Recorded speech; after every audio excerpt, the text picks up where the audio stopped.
அன்பர்களே, நீங்கள் பார்த்து கொண்டிருக்கின்ற ஜாதக கட்டத்திலே கடக லக்னத்திலே பிறந்த ஒருவருக்கு லக்னத்திலே குரு பகவான் உச்சம் பெற்றிருக்க, 5ஆம் இடம் என்ற விருச்சிகத்திலே ராகு பகவான் உச்சம் பெற்றிருக்க, 9ஆம் இடம் என்ற மீனத்திலே சுக்கிர பகவான் உச்சம் பெற்றிருக்க, இவ்வாறு திரிகோணஸ்தானங்களில் லக்னத்தில் 5ஆம் இடத்தில் மற்றும் 9ஆம் இடத்திலே குரு, ராகு மற்றும் சுக்கிரன் ஆகிய 3 பேரும் உச்சம் பெற்றிருக்க பிறந்த கடக லக்னத்தை சேர்ந்த அன்பர்களுக்கு அரசனைப் போல வாழ்வு அமையும்.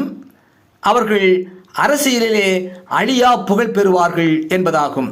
கடக லக்னம், லக்னத்திலே குரு, 5லே ராகு, 9லே சுக்கிரன்.